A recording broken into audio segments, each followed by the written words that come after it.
Welcome to Crossroads, the Intersections of Blackness. My name is Ikera Davis. I am a member of the Keymakers of Oakland Cool Street team. If you follow us, then you know that we host events, we build community, we provide spaces for our people to talk about the great work that they're doing. So here on Crossroads, we specifically tap in with Black folks and all of their different identities. We aim to highlight overlooked people and ignored people in our community that do positive work. We are crossing the roads of age, sexuality, gender, location, mental health, etc. Just any roads that we feel need to be crossed, we are going to cross them.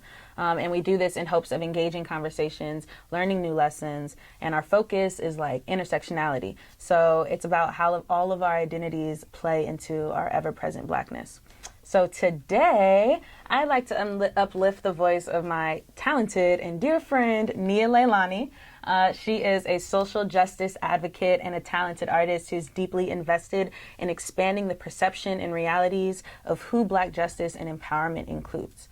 She received her Bachelor's of Arts degree in Comparative Women's Studies and with a concentration in social justice activism from Spelman College, or the illustrious Spelman College, where she became a social justice fellow and a member of the Delta Sigma Theta Sorority Incorporated. She's an accomplished actress, spoken word poet, teaching artist, and her work illuminates crucial intricacies and complexities that challenge and aim to expand narratives of the Black American experience. She spent the last 10 years performing on stages throughout the nation and overseas, including the Kennedy Center in D.C., the Edinburgh Fringe Festival, and the Fox Theater in Oakland, historic home. Y'all know what that is. And this fall, she will begin working at SF Jazz, teaching poetry to Bay Area middle schoolers. So, without further ado, I'd like to introduce Nia. So happy to have you here. Love this. I cannot wait to start this conversation and just talk about like literally everything. I don't know if I said too much or if there's anything else you want to say about yourself. No, that was perfect. Thank you so much for that introduction. There's so much to say, and we go way back. Way back. We were in YGB together, yes, which yes. is kind of sort of how we first met. Kind of, yeah. A little bit, but that's how we definitely got tight. Yeah. So as she said, my name is Nia. I use she, her pronouns. Born and raised in Oakland, California. I think the intro really said it all. A lot of what I do is just dedicated to social justice and the arts. That's kind of the two places that my life has always really revolved around, right. And that I kind of want to just always stay with, that are just closest to my heart. So I think, that's pretty much the basics and what you need to know about me. Yeah. Period. Yeah. So we're just gonna dive into this interview. We have if y'all have seen Crossroads before and you kind of know what we're going to talk about, intersectionality is like our main thing. And so basically that's my first question. What does intersectionality mean to you? Oh, okay. I love that question for a bunch of reasons. So intersectionality, it would be hard for me to talk about what intersectionality means to me without first naming and giving credit and paying homage to Professor Kimberly Crenshaw, who I actually had the pleasure of working for over the past year at the African American Policy Forum, and I even got to be her assistant for a bit of time. And so one thing I really think is important and really cool about intersectionality and just how it's traveled over time is just understanding that intersectionality, when it was first coined, when the concept first came about, it really was in a very specific legal context. So Professor Crenshaw started off her career as a lawyer. Right. And so when she came up with intersectionality, it was specifically to talk about a case that she had worked on and that she had observed. And it was, her name was Emma DeGraffenreid.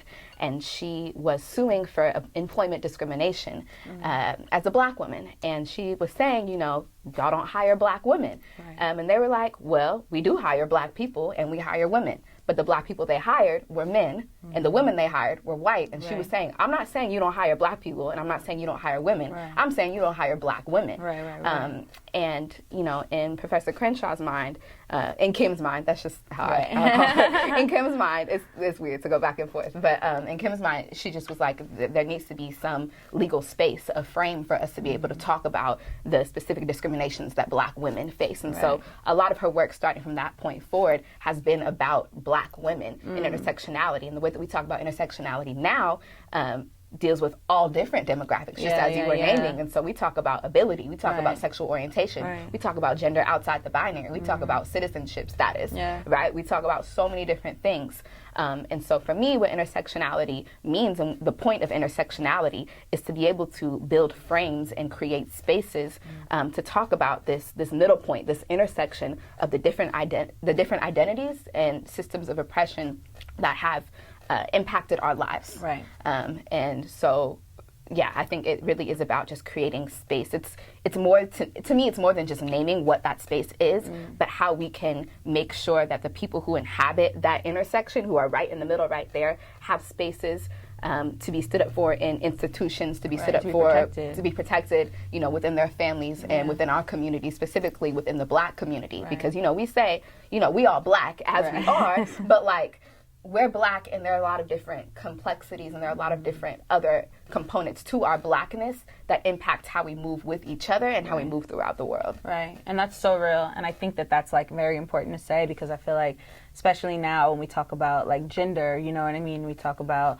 just kind of all those intersections and like how gender is expanding, especially like now, and like we see kind of people shutting down these ideas quickly, you know, without realizing. It's like, no, it's like you said, it's like all these intricacies play a part. Like, it's all about the intersection. It's like we all can just easily come together. Easily. But like, we don't, unfortunately. But no, that's so real. So how do you feel like your identity informs how you move and like navigate through the world with like knowing all your intersections and like all of that? Like, how do you feel like that? Right, yeah. I think so. One thing that I've recently been thinking a lot about and really trying to hold myself accountable to is that, you know, I'll come places and I'll introduce myself. I'm like, I'm a Black, queer, invisibly disabled woman. Right. For those who aren't familiar, invisibly disabled is if you have a disability, but that people can't necessarily tell when they see you or when they speak to you or anything like that. And so those things that I just named are all marginalized categories. I think it's also important that we look at our positions of privilege, right? So like, yes, I'm Black, but I'm light-skinned and I get light-skinned privilege, right? I'm also middle class, so I have a degree, not complete, but a degree of class privilege. I'm physically completely able-bodied. I have privilege there. I'm a citizen, right? So thinking about all the privileges as well as the spaces of oppression that we inhabit actually tell a lot. They kind of provide a map in how we get to move, right? So if I know I have this amount of privilege, I know how much movement I have. If I have this amount of oppression, or if I am this amount of oppressed, then, you know, I know where there are some, you know, limits or where I can be a bit more inhibited. And if we understand that about each other and about ourselves, we understand also how we can help each other, right? So like, you know, someone else who may not have a certain level of privilege that I do, or vice versa, you know, can help meet me where I need to be met so I can have my survival needs met so that I can do more than just survive, I could thrive, you know? So I think it's about not only how we understand how that we can move in the world and help ourselves, but also help each other. It's like the what is it, the steps metaphor? It's like you start on a specific step, or you start on a specific like ladder rung, and it's like all of your identity kind of shows, exactly, you said, the movement, how far you can go up, how far. So it's like there's this YouTube video that I watched in one of my social justice classes, because I'm also a social justice major. And there's a YouTube video I watched in one of my classes, like early in my, like, you know, schooling and getting like into sociology and whatever. And it was like talking about that exact idea of like everybody kind of, it was like a video, it was like a YouTube thing where like everybody gave each other like cards, like playing cards, you know what I mean? It's like the amount of cards you have kind of like shows like how many ways you can move in the game. And it was like the white dude had just infinite, you know, he could just keep picking cards, and it's like the Black woman sitting there with 2 cards, and it's like the worst cards in the stack. And it's like, how do you say like, well, it's all luck, you know, it's just chance, it's by chance, you know, I just happen to get the card that said I can keep picking, you know what I mean? And she's just like, it's not chance, like this is, you know, this is the system, and that's kind of what the game was describing. And so it's like, it's real, like it's just so real. It's like we have to literally, as you said, create these maps in order to know how to move in society, and especially in like American society. It's just, and also like, making sure that, you know, we understand that, you know, it's not oppression Olympics. It's not about who's the most oppressed, who's the least oppressed. Like using those like kind of quantifiers doesn't really help, and it's not accurate. Especially because we can, you know, change categories. I can change my socioeconomic status can change. My ability can change, right? My sexuality can change. My gender can change, right? And so I think is fixed. None of it is fixed. And so just understanding the different ways that we occupy, and not necessarily in terms of just, comparing to one another, but being able to really fully see each other. Right. And not just say, like, you black, I'm black, we have the same experience. Which is not true. Because it's not true. Like, we experience blackness also differently, which is also what intersectionality is about, is like, my womanhood has me experiencing blackness very differently than a black man or a black cis man. Yeah, that's so real. So tell us about a time, and I know you said you weren't sure about this question, but I still want to know. Tell me about a time that you feel that you're at a crossroads in relation to your identity, and how you feel like you had to overcome that. Yeah. I think that my queerness is like relatively new. So I just started coming out maybe like a few years ago. Yeah. And I remember it was on a date, and it was one of my first like queer dates out. And so we went to, I can't even remember who it was, but it was like a neo soul concert. It was, real cheap. So it was a whole bunch of black people in the room, especially a lot of older black folks. And so I was real excited. It was real fun. It was real cool. But it was the first time that I was in a room full of black people, and I wasn't quite sure that I was safe. I wasn't quite sure. I could see, other folks kind of looking, or even while I was on the date. You said older folks are in the room. Yeah, so older folks are in the room. Yeah. But a dude also came and, tried to hit on me while I was on the date. Right. Assuming that, like, oh, that's this is homie like a or homie. something. But could tell, like, real quick, oh, that's not your homie. Yeah. Right. So, trying to navigate that. Usually, I'm in a room full of black folks. I had a level of safety and comfort. But in that moment, I was like, oh, I also know that there's quite a bit of homophobia in the black community. And this is very new for me. Right, like, it was I think it was the first date I had been out. And so I just didn't really know, like, how to navigate it and how to feel completely comfortable. I didn't know how to perceive what looks were. Like, is this judgment? Is it not? Like, we're at a concert, so it's not like everyone's coming up and talking, but clearly this guy did, and a few other people. So it was the first time that I was like, okay, how do I assess my comfort level and safety, and also get to like enjoy the time that like we carved out to be here,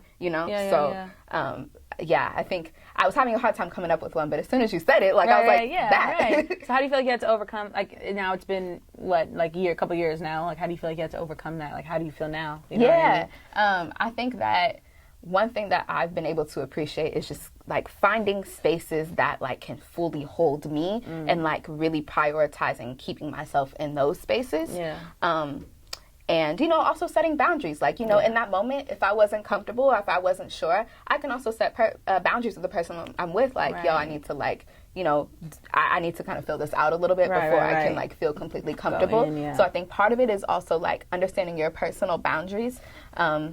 And understanding that you're going to grow into it. And then also just remembering to seek spaces and know that those spaces are there. Right. Yeah. So as you mentioned, like, I went to Spelman. I went to a black women's college. And so kind of the premise there is like, oh, we're all equal. We're all black women. Right. But even in a black women's space, the differences there became more and more apparent. Like, the folks who were queer at Spelman College, like, had to, like, identify and find a space for themselves because space wasn't being made. Same with folks who were not, middle or upper class. And so usually I think even in those spaces where we're supposedly, like, homogeneous, I think that's the word, homogeneous. The same. We're the same, yes. Science. Okay. In spaces that we're supposed to, like, all be the same is actually kind of where our differences start to come out more and more. So I think that's also a good checking point. Like, if you come in a room and you like, we all the same, that's a point to also check, like, okay, we might not all be the same. You might actually be one of the most privileged people in the room. To even think the most that, visible people in the room. That's so, right? That's so true. And so I think that I've started to, seek spaces where I don't know that and I can understand that, so I can keep that compassion open and keep that visibility open and not just be like, okay, we all good. I ain't got to worry about none of that. And I think just also, having some boundaries for yourself and knowing, okay, this is what I'm good with now, and understand that may change later. That's real. So do you feel like you're at a crossroads now in any way? With respect to that, not necessarily. I think one thing that I have been talking about more and more and wanting to just, like, give more voice to is the invisible disability part of mine, which I would consider, like, my mental health and mental illness. So I think that we as a Black community do not talk enough about it. As a whole community, we don't. But the way that we talk about mental health, it's very binary, which binaries are not the way. They don't work. They ain't the way. But it's either like mental health conversations geared toward mentally healthy people, or like suicide prevention. Right. And it's one or the other. And we don't talk about all these experiences that so many of us are having in the middle. And so I think for me, I would say I'm not at the crossroads now, but I'm overcoming the crossroads that I've had to deal with. So like, when I was in school, for example, I didn't realize that I could have like my mental illness be classified as a disability until my second semester of my senior year. Which is cold. Which is wild, right? Cold. So like, I'll even just say, like, I was diagnosed with depression quite a few times, but I was diagnosed with depression, I think in my like late teenage years was the first like real diagnosis I've had, though I know that like I had it for a while.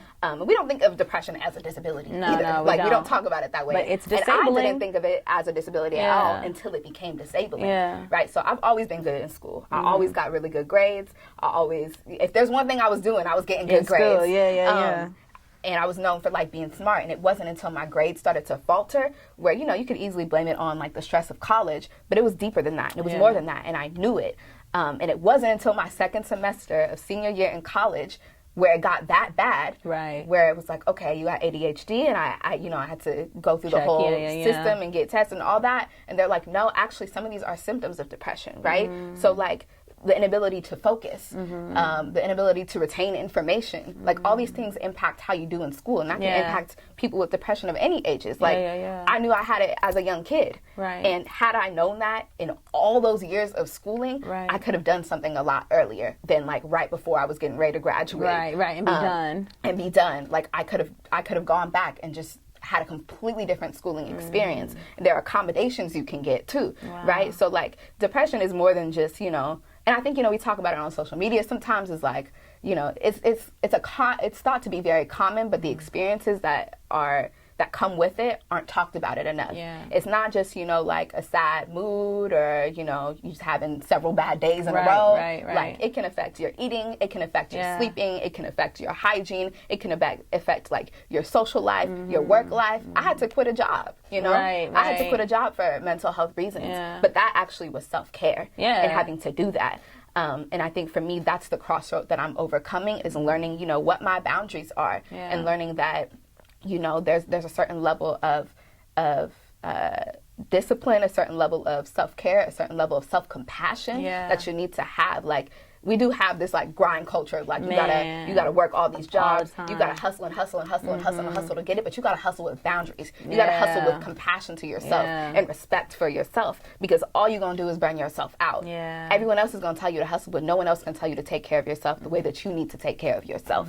And so the crossroads that I feel like I'm getting on the other side of is just having those boundaries when I'm applying to jobs. Like I ask straight up, like, okay, what does self-care look like for you and your employees? What, like, how much room do you allow for that to happen? What is the intensity of this job? What is the demand of this job? Like, as much as jobs are interviewing you interview them. You got to interview them. And, even when you're in school, like, you have rights. Like, you have legal rights to get the education that you need. And so, of course, there's a lot of things to go through. Like, the medical industry is by no means perfect. But I think it can't be an all or nothing, like, because the medical industry is perfect, I'm just going to not. You got to do something to take care of yourself. You got to start the process. And I think it's really important that you bring up mental health, because it's like you said, Black community, we don't really talk about it a lot. And it's definitely like something that more recently I'm actually seeing like more open dialogue and more like conscious dialogue about kind of what it looks like. And then it's like come to find out that it's like, Auntie this has it, and Uncle, you know what I mean? And cousin who passed away years ago, and they were like, oh, she was just crazy. And it's like, no, she was just depressed, you know what I mean? And seeing all these things where it's like there was no name for it, and we didn't even like give it a chance to have a name for it. And now it's like, I feel like our generation is like, nah, like we're feeling it. We're feeling the after effects of it. I remember being in high school and hearing anxiety like for the first time, you know what I mean? And like, I've been biting my nails since I had nails to bite, you know, since I had nails and teeth. I've been gnawing away, you know, and it's like not even a conscious thought. It's just something that I do. And it took me until being out of high school even to even claim that I'm like, oh, I might be anxious. Like, I'd be anxious sometimes, you know what I mean? Like, but having first heard it probably sophomore year and being like, that ain't me, you know? I did People the just same be going thing. through their stuff. I get it. Like, I get y'all, you know what I mean? I'm not anxious. I'm chilling. But it's like, no, like, your brain has not stopped moving. Like, your nails are nubs. Like, sometimes you got to look at the physical things that'll tell you, like, you can have, it can cause body aches. Yeah. Like, you can get physically the worst sick. Stomach pains. It's horrible, right? The worst stomach pains. And so I did the same thing, you know, like, I if I really go back and, like, chart it, it goes back to when I was a young kid, like super young, and I didn't say a word to anyone until I was like 16. That's the other thing. We're conditioned to, like, as young, we're conditioned to, like, see ourselves as abnormal. You know what I mean? And then kind of, like, not even, it's like, I'm going through this thing, but, like, I don't even feel comfortable telling people about it because they're not going through it too, or, like, they're going to judge me for going through it, or whoop-de-whoop. So it's like we hold all these things in, like, from a young age, when it's like, if we would have even just said the simple, like, dang, I don't think I'm feeling right. You know, something, and like, start the conversation. Like, it could be simple. Right, and it doesn't even have to be, like, a whole condition either. No, like if you are not, like, feeling well and not feeling your best, regardless of, like, why that is. Express it. Definitely express it. Definitely, like, do what you can. Like, you have a responsibility to keep yourself healthy and to heal yourself, right? And, you know, I get it. There's so many, the reason why I also bring this up in the context of intersectionality is because, especially in the Black community, we're not really, not only are we not taught to talk about it, but we're not really taught that it exists. Yeah. When, you know, it has, like you said, like, auntie got it, uncle got it, grandpa got it, like, and, you know, depression and anxiety in particular are two that are kind of thought to be more mild, and because they're associated with moods, people think, oh, you know, you just feeling some type of way, or, oh, you just being an adolescent or whatever.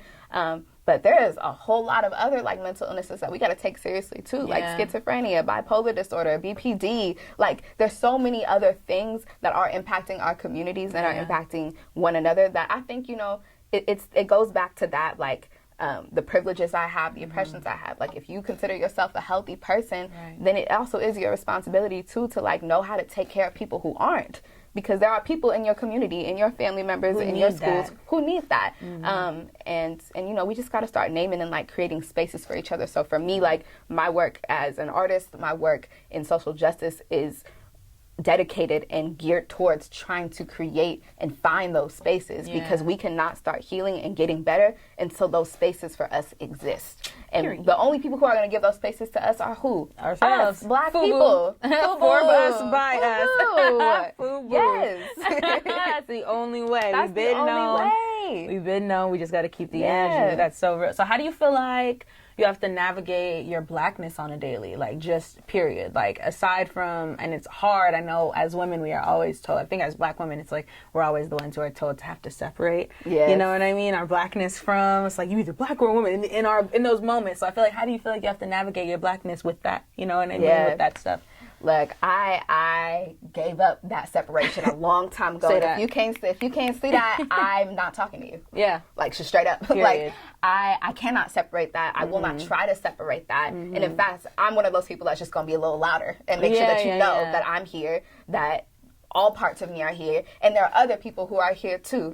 And I think just keeping that in the conversation of Blackness is really, really important. I think that, like I mentioned before, I also just really do try to align with people who, like, understand and are able to hold space for that because you know, you don't have the energy to fight that all day, every day. Some people do, and some people don't. And if you do, like, do you? And if that's what helps you, but as long as you got to take care of yourself if you're going to keep doing that. And so I think just trying to find spaces that do hold all parts of my Blackness and all of our Blackness, and understand Blackness to be full and intersectional. It's really important to, like, call those spaces home. And then, you know, understand how to take care of myself in the spaces that don't know that, but are able to learn from that. I think. Do you feel like you find yourself in those spaces often? The don't know spaces, or not often, but, like, recently, have you found yourself in a space like that? I've been pretty good about keeping my space and protecting my peace. But I have before, and I am someone who speaks up a lot and like finds strength in being able to do that. And I don't think it's necessarily all of our responsibilities to do that if you don't have the energy or the tools to take care of yourself to do that. But if I do find myself in that space, I very quickly am like, okay, let's make sure we're being as inclusive as possible. And I use what energy I have. I direct to resources when I can. Right. And then when it doesn't pertain to, you know, my personal identity, then I definitely like focus on directing resources.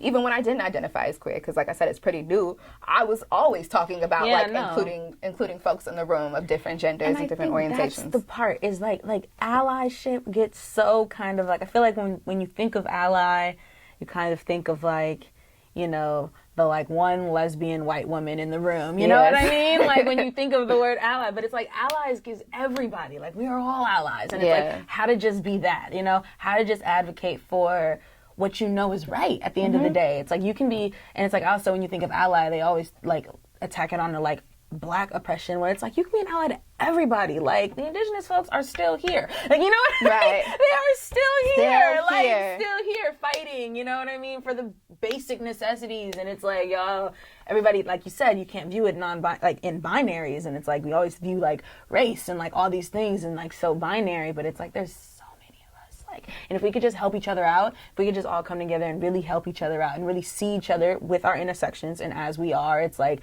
we'd be better off. And so I just think that's so powerful for real, like being able to be that person in the room, because child, I've been that person.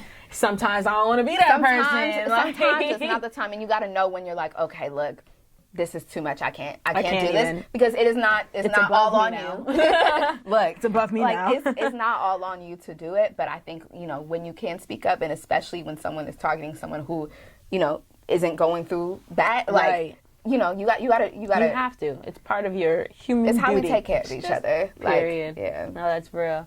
So what support do you feel would have been good while you were navigating your individual journey? Like now that you like now that you've not been through it all, you got a lot more to do, you know? But all the things that you've been through, what do you feel like you could have used? So I think the thing I can speak on most is mental health, especially because I really do feel like it's under and improperly discussed. But I think that, you know, I am lucky to have a family who has supported me throughout, and, you know, we were all working to understand in the beginning and like are continuing to understand and like work through it together. But I do have a family that is really supportive. I also wish I had institutions that were supportive too. I wish that it was talked about more in schools, what was going on, because that started, if I really think back, like, that was starting in like high school, where things were kind of like getting a little murky with the academics, and I didn't understand that what I was struggling with in school was related to mental illness. If I had even known that those two things could correlate, and, you know, I can only speak from the point of view of how depression and anxiety did that, but that goes for like any other ones that are applicable. And, you know, we do something similar with learning disabilities too, right? And so I think just making sure that we have that a little bit more visible. I wish that there were more conversations about mental health that weren't just geared toward mentally healthy people. Because a lot of it is like stress reduction. And a lot of it is like, okay, let's make sure that, you know, if you are having a bad day, how do you handle having a bad day? And it's like, I'm having bad days. There's a lot that goes in between having a bad day and like, you know, the worst of the worst. There's so many other things in that, and there's so many of us experiencing it. And we know it because we see it on social media. We see the tweets about it. We see the Instagram little posts and pictures. And the likes and everything. There's all these pages like dedicating to educating each other about what's going on and what those things are. And I think, you know, because it's a relatable feeling, depression is a relatable feeling, anxiety is a relatable feeling, people can kind of conflate depression with feeling depressed, or anxiety with feeling anxious temporarily. And so I think that if we just had more conversations, more institutional support within our families for sure, which is a harder thing to kind of control from the outside, but at least, you know, like schools, you know, programs like this, like just any institution that can just, you know, create space and create that frame to just say, hey, here are more experiences. Here's a wider range of things that, you know, maybe you're not experiencing this, but chances are someone in your community and someone you love is. You see these people on the street who you're taught to, you know, ignore or just be like, what's going on? Here's what, because they're in your community going too. On. Right? They're part of your community. Here's what's going on with them too. Like if we were to educate ourselves on that and not just be like, because I remember just being like at the Alice Art Center or around the lake, you know what I mean? And just seeing people talking to themselves, and as a kid, and not having and just being like, okay, I'm going to just stay away. You know what I mean? But not like feeling, just being like watching, but being not understanding. Right. And so it's like having that. And I think it's interesting you bring up social media, because I think social media is like there's a plus side and then there's the downside, you know what I mean? And I think we are in this like weird, lucky, unlucky generation where like nobody expected it to affect us the way it did as young as it did. Yeah. You know what I mean? Where it's like I've probably had the same Instagram site page, you know what I mean? Changed my name 1,000 times. I'm on the same page since I was in 8th grade. You know what I mean? And it's like, what at 13 do I need to be scrolling through Instagram for? Like, I've had Twitter since I was a sophomore, freshman in high school. Like, Twitter is a heck of a place. Like, it's a crazy place. Like, to this day, I'm on Twitter and I'm like, wow, you still shock me. You know what I mean? And I'm grown. Yes. So it's like to think about all these things that we saw, all these things that affected us, all these things. And it's like, people didn't have that before us. They didn't even have that access. So that you're talking about, as far as like the social media pages that we see, the things that we see, like a lot of the kind of like, a lot of people I know, or a lot of people I see now are talking about like ADHD or depression or anxiety or like all these just learning disabilities, mental disabilities, and they're just like expressing kind of how it affects them. And then you just see hundreds of comments, people being like, I never even thought about that. Could be even a thing that it has anything to do with me. You know what I mean? But it's like, I've never been able to focus. I've never been able to do this. Right. I've never been able to do this. Like, I saw somebody be like, yeah, I took Adderall for the first time, and my friends were like, oh, I'm getting things done. You know? Like, I'm actually getting things done. Like, I'm sitting at my desk doing work. Like, never have I done that before for 8 hours at a time. And it's like, that's another kind of downside, I think, of social media, is because we talk so much about, like these experiences. On one hand, yes, it's good for us to kind of normalize some of the things that we think aren't. But on another hand, we don't realize after a while that they are a problem, right? Like the inability to focus for a certain amount of time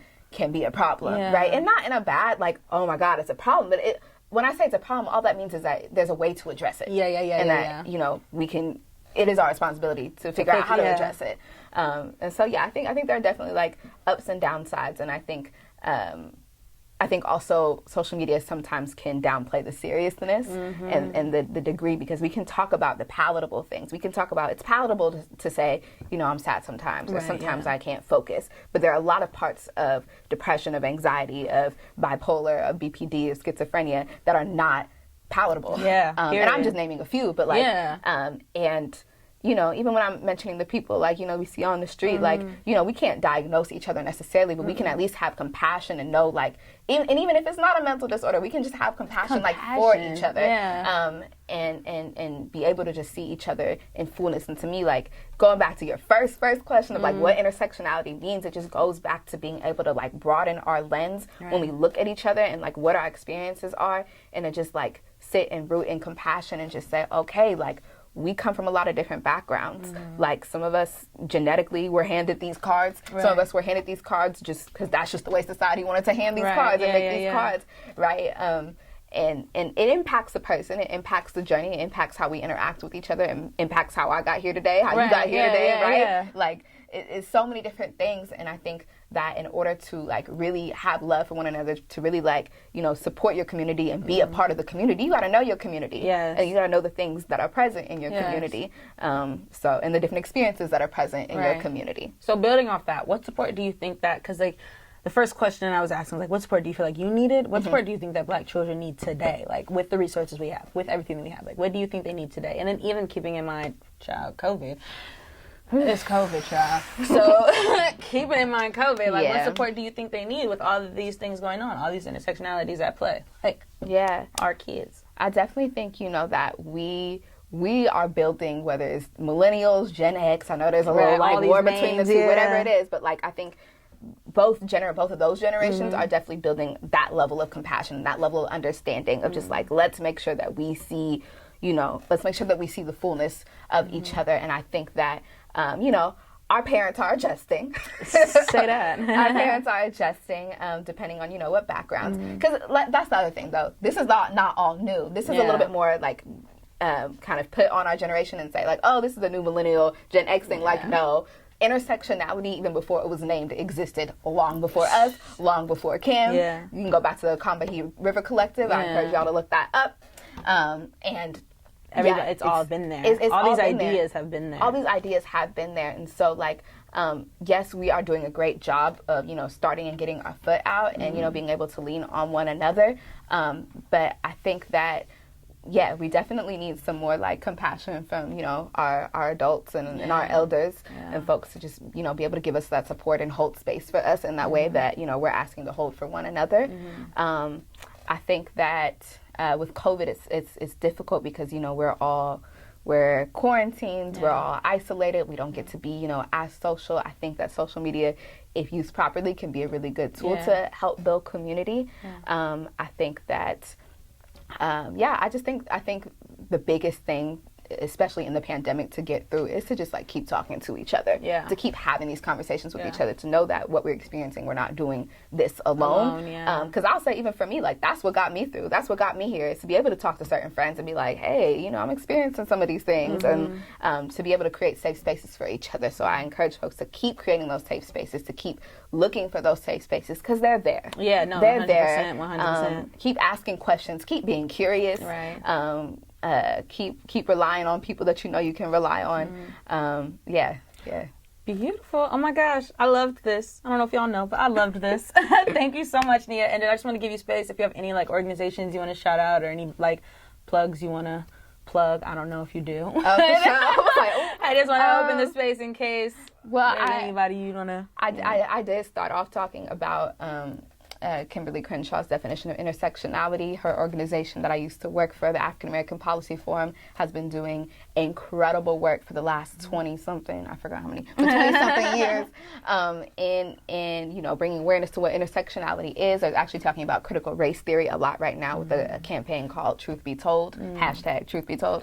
I don't know if y'all have heard about that, the critical race theory ban that's been happening in schools. That's basically like saying, telling different schools, colleges, high schools that y'all can't teach anything about race or racism, which is a whole other conversation, child. But don't even give me a whole other conversation. It's ridiculous. They also are home to the Say Her Name campaign. And so I would encourage y'all to, look that up, www.aapf.org, and just, see how you can get involved to help amplify the Say Her Name campaign, because that is something that, hasn't been talked about very recently since Breonna Taylor kind of got more, talked about first with Sandra Bland, then Breonna Taylor, but there are so many other Black women and femmes and girls from ages 7 to 93 who have been impacted by police violence, and people here too, here in the Bay Area, in Oakland, in Berkeley, in Emeryville, like it's happening, very, very present. So I encourage folks to look that up.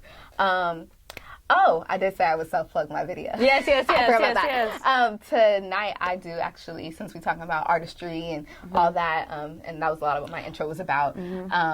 I did a project working with Youth Speaks and UCSF, The Bigger Picture, and we just talked about our experiences getting the COVID vaccine, and just kind of the complications that come with it. And so I have a piece that's actually dropping tonight. Today is August 24th, 2021. Yes, August 24th, 2021. It should be available tonight on YouTube. And I'll just be talking about my experience as a Black woman in particular, getting that shot and why, it was difficult to make that decision. What things I know about my history and our people that make that a difficult decision to make, and just how I overcame that and ended up getting it anyway, but making sure that when we talk about the vaccine and getting it, that we're having full conversations about what that means to us, and continuing to challenge the medical industry where we need to challenge them, and also push ourselves and come together to keep each other safe. Wow. That was great. I loved it. I don't know if y'all loved it. I loved it. Thank you, Nia, so much. And thank you all for joining us at home today on Keymakers of Oakland, Crossroads, the intersections of Blackness. Once again, I'm your host, Ikera Davis. This is my beautiful guest, Nia Leilani. And I just want to thank everybody. Thank everybody for joining us. Thank you for joining me. Thank you for having me. What? I'm so honored to be here. I love having this conversation with you. Thank you. And we've been trying to do this since it was back on IG Live, child. We just didn't get it right. So now we got it right. So for those of you who are just listening for the first time, Keymakers of Oakland is an organization that's dedicated to improving the educational and life outcomes of Black youth. We have cool merchandise, we have music, we have documentary films, music videos, curriculum, and a whole host of other content and resources available that promote our movement and change the narrative for Black boys. So follow us on all of our social media platforms. On Instagram and Facebook, it's at Keymakers of Oakland, and on Twitter, it's Keymakers. It's at Keymakers O, like big O. Okay. Love y'all. This was great. Thank you so much. That's it. Hey.